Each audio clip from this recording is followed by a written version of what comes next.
धोबी ने की थी माता सीता की निंदा। क्या थी उसके पूर्व जन्म की कहानी? आइए इस वीडियो के माध्यम से जानते हैं। रामायण की कथा के बारे में हम सभी जानते हैं कि किस तरह श्री राम को 14 वर्षों का वनवास हुआ था और उनके साथ माता सीता और लक्ष्मण भी वनवास गए। रावण द्वारा माता सीता का हरण किया गया एवं श्री राम लंका पर विजय पाकर अयोध्या लौटे थे।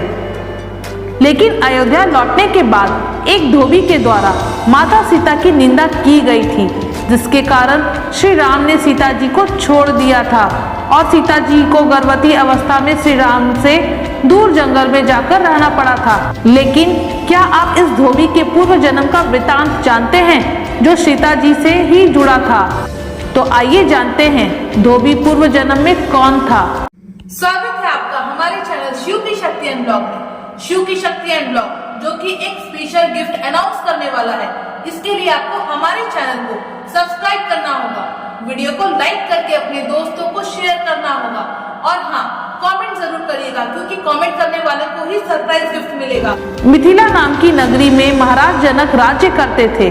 उनका नाम सिरध्वज भी था। राजा जनक को कोई संतान नहीं थी। एक बार वे यज्ञ के लिए खेत जोत रहे थे। उसी समय धरती में हल से बनी एक रेखा में एक कन्या उत्पन्न हुई। वो कन्या बेहद खूबसूरत थी। उसे देखकर राजा जनक बहुत खुश हुए और उसे अपने पास रख लिए। राजा जनक ने उस कन्या का नाम सीता रखा। धीरे धीरे सीता जी बड़ी होने लगी। एक दिन सीता जी अपनी सखियों के साथ बगीचे में खेल रही थी। इस वक्त उन्हें एक सुख पक्षी का जोड़ा दिखा जो कि एक पर्वत चोटी पर बैठा एक राजा और एक रानी की कथा सुन रहा था और वो कथा भगवान श्री राम और माता सीता के जीवन का था। वो दोनों सुख के जोड़े आपस में बात कर रहे थे कि पृथ्वी पर एक विख्यात राजा होंगे जिनका नाम राम होगा।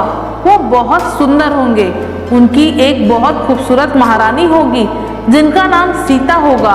वो दोनों सुख पक्षी का जोड़ा श्री राम और माता सीता की महिमा का वर्णन कर रहे थे। जब सीता जी ने उनकी बातें सुनी और उन्हें ऐसा लगा कि यह दोनों पक्षी तो उन्हीं के बारे में बातें कर रहे हैं और मानव स्वभाववश अपने भविष्य से जुड़ी बातें जानने की इच्छा सीता जी के मन में जाग उठी। इसलिए उन्होंने अपनी सखियों से कहा कि उस पक्षी के जोड़े को पकड़कर मेरे पास ले आओ। तब माता सीता की सखियां उस पर्वत के पास गई और उस पक्षी के जोड़े को पकड़कर लाई। सीता जी ने उस पक्षी जोड़े से कहा, तुम दोनों बहुत सुंदर और बहुत प्यारी हो। डरो नहीं, ये बताओ तुम कौन हो और कहां से आए हो जिनकी तुम बात कर रहे हो। वो राम और सीता कौन हैं और तुम दोनों को उनके बारे में जानकारी कैसे मिली? माता सीता व्याकुलतावश उस दोनों से पूछने लगी। माता सीता के ऐसा पूछने पर उन दोनों पक्षी के जोड़े ने उन्हें बताया कि वाल्मीकि नाम के एक बहुत बड़े महर्षि हैं। हम उनके आश्रम में ही निवास करते हैं और महर्षि वाल्मीकि ने रामायण नामक एक ग्रंथ की रचना की है जो कि सुनने के बाद मन को बहुत ही शांति देता है। उन्होंने अपने शिष्यों को उसे ग्रंथ का अध्ययन भी कराया है। हम भी वहीं पर रहते हैं तो हमने भी पूरा सुना है। माता सीता को ये बातें बताकर अब दोनों पक्षी जाने की बात कहने लगे, लेकिन माता सीता को वो भाग गए थे और माता सीता के मन में अभी भी और भी सवाल उठ रहे थे। इसलिए उन्होंने उन पक्षियों से और भी सवाल किए और श्री राम के बारे में और अधिक जानना चाहा।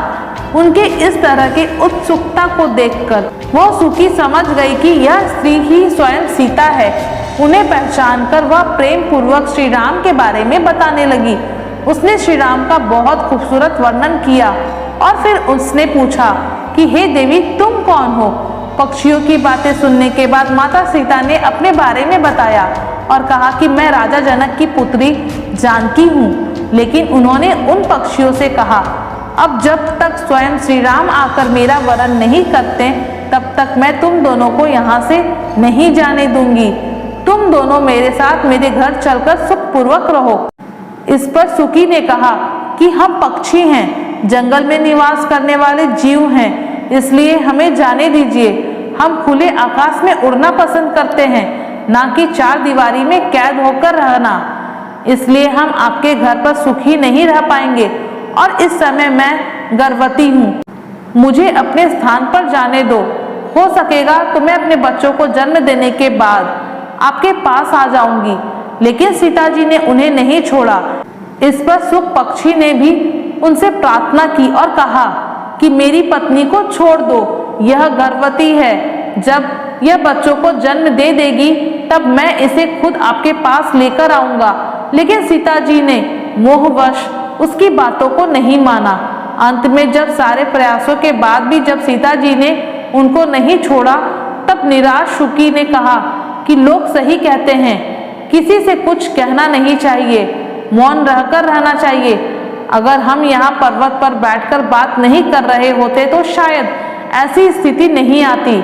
इसलिए मौन रहना ही सबसे अच्छा होता है।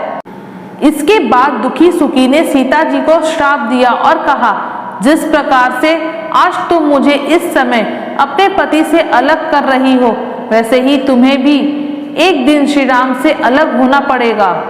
इतना कहकर पति योग में उसे सुकी ने प्राण त्याग दिए।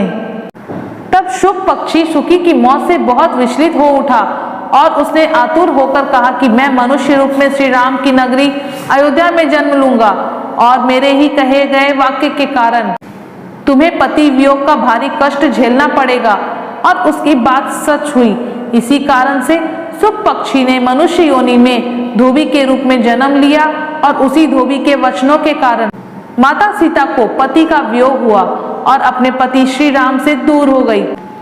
यदि आपको हमारी वीडियो अच्छी लगे तो हमारी वीडियो को लाइक, शेयर एंड सब्सक्राइब जरूर करें। शिव की शक्ति एंड ब्लॉग। धन्यवाद।